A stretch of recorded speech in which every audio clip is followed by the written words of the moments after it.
welcome back to AC Cooper Writes. I'm Anita Cooper, aka AC Cooper. This is your first time. Hi, I'm a copywriter and a fiction writer. So this is my fiction writing channel where I discuss the process of writing fiction, things I'm learning along the way. And in today's video, I'd like to share some things I learned when I took on a pulp writer's formula. Now, if you don't recall or don't know, the pulps were called that because back in the day, years ago, probably in the 40s, I think it was,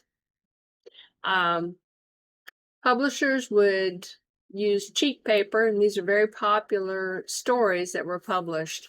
They were not what you would call highbrow.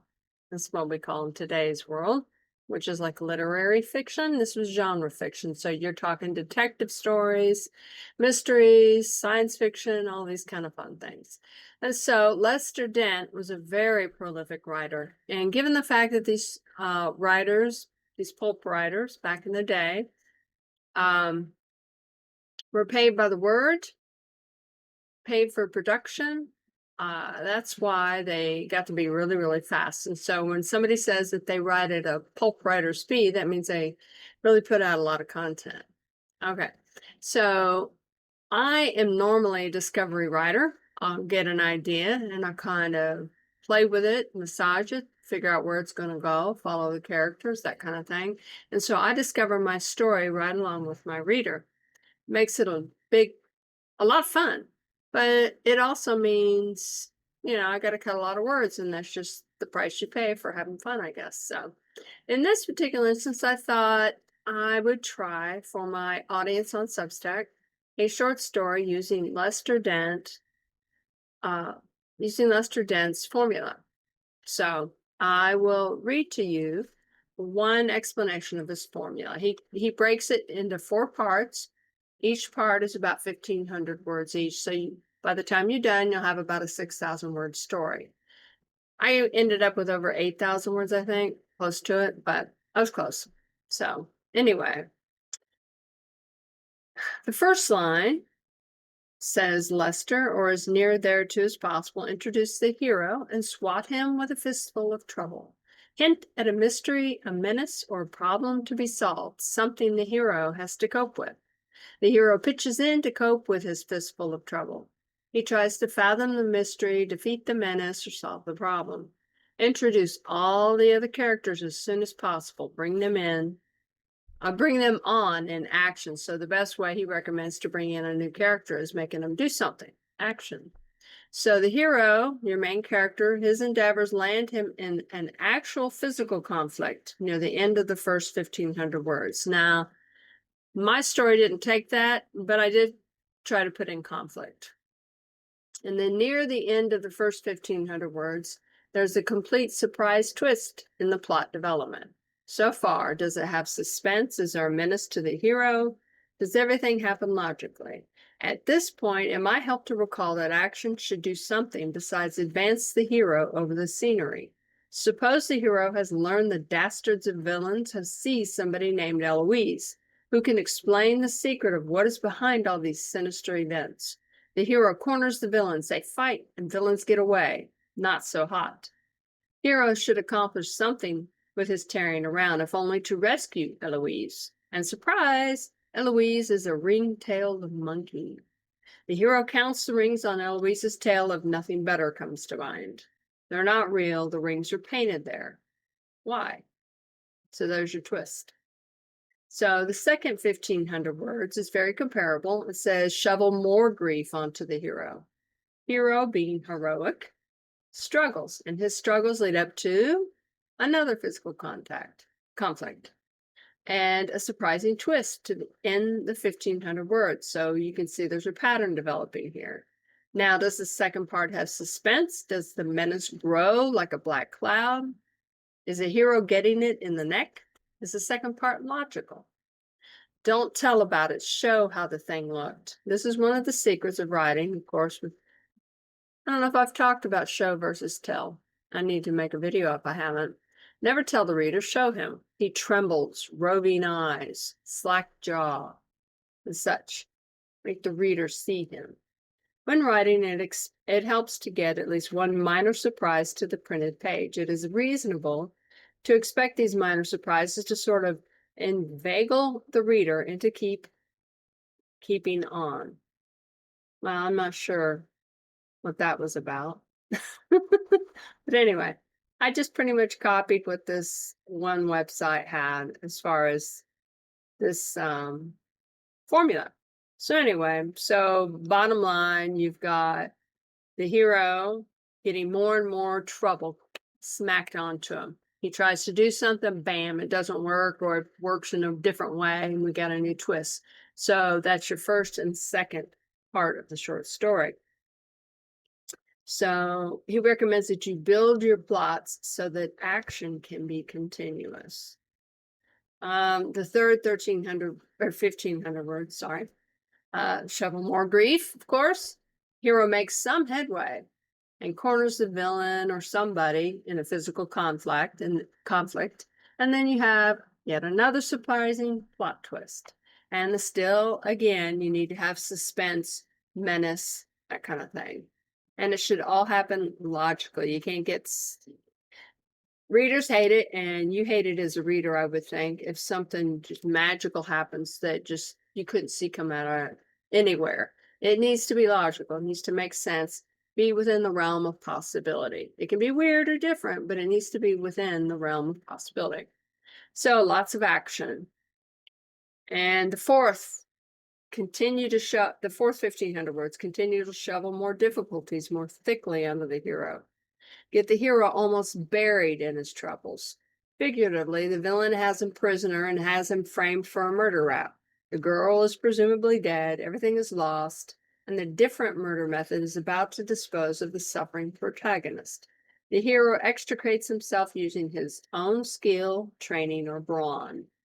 The mysteries remaining, one big one held over to this point, will help grip interest, are cleared up in course of final conflict as hero takes the situation in hand. Final twist, a big surprise. This can be the villain turning out to be the unexpected person, having the treasure be a dud, etc. And then the snapper, the punchline to end it. So again, needs to be suspense, needs to be that menace, the black cloud hanging over the character's head out to the last as much as possible. And so, did it all happen logically? Is the punchline enough to leave the reader with that warm feeling? And did God kill the villain or the hero? So, I thought it was neat. It wasn't a plot by plot, point by point type of plot, which stifles me. It was hard at first, but because I felt constricted a little bit, but Dent, he was very action oriented. All his heroes were bigger than life. We're talking like Tarzan. Of course, he didn't do Tarzan, but something along those lines as big hero. So in my situation, my story was a mystery too. It was a murder mystery. I couldn't figure out how to build real suspense. So I'm sure that's a me problem. It's not a problem with this formula. So it's something that over time I'm hoping I know I'll get better at it.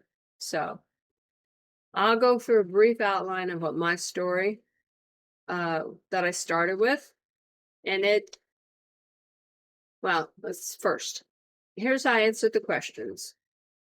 Because he gives you questions. It's exactly how I began. And I didn't change anything even after I finished the story. So the story I wrote, which I'm not going to read because it's way too long, but the story I wrote, if you're interested in reading it, I'll put a link at the bottom of this video. You can click over to my Substack because I've posted it for readers there. So anyway, number one, the murder method. Well, I put drowned while swimming alone. The murder victim was.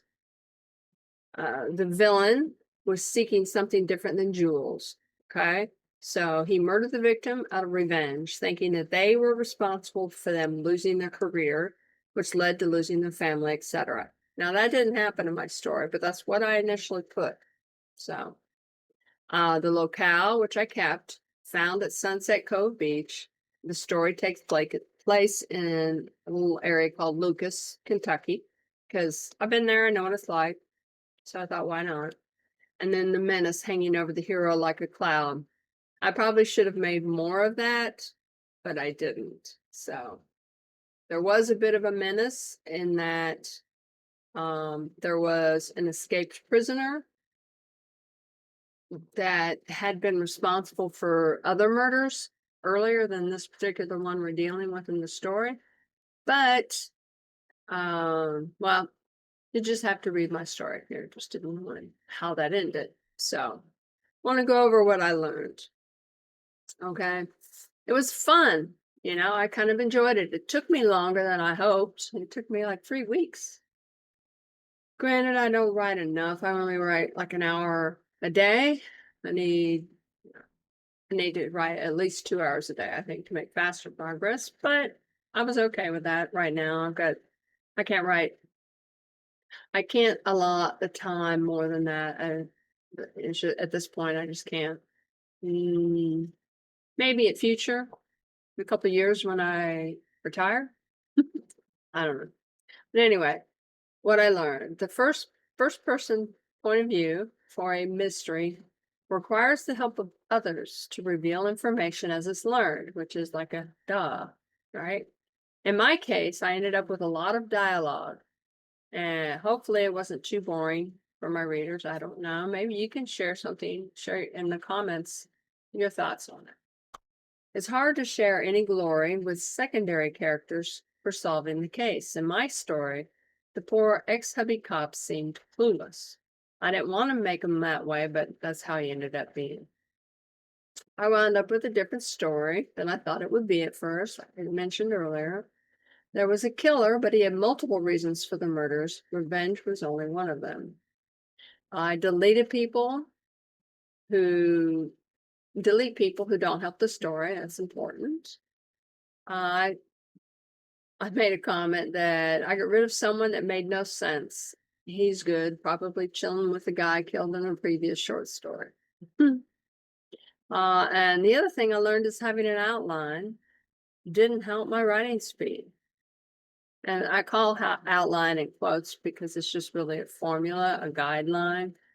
So it didn't help my writing speed. I was kind of secretly hoping that it would help, but it didn't. But that's fine. On average, I put out about 500 words an hour. It's about the best I can do so far. Hoping that will speed up, but we'll see. And so I've said this before, and it bears repeating. The newsletter, my Substack, and the section which I call wordplay, which is where I put all my short stories, is how I write in public. And I practice. So I do have some short stories published. Some of them have sold, some of them haven't. But it's a learning process. And that's one thing. If you want to be a writer, you're going to need to practice. And so this is kind of how I do it. So anyway, that's really what I wanted to share. I also wanted to share something that I've come across that was interesting. There was a video I watched. Can't recall what it was called, but in that video, somebody made the statement that, quote, there has never been a work of art created which didn't somehow reflect its own time. I thought that was interesting. And so when I thought about that, I thought about the term zeitgeist. A zeitgeist is defined by Wiktionary as, quote, the spirit of the age, the taste, outlook, and spirit characteristic of a period. So I thought that was interesting. Because if you think about different things we would call the classics, the time frame of when those things were written, like for example, Gone with the Wind, the readers were very different than the readers that we have now. So when people in the future, let's say in the next 100 years, 200 years, look back on what we write now, I wonder what they'll think. I wonder what they'll know about our culture as a whole. aside from the history books that might, what they might say. I'd be interested. And what are your thoughts? What do you think? So, thanks for watching. I'll see you next time. Bye.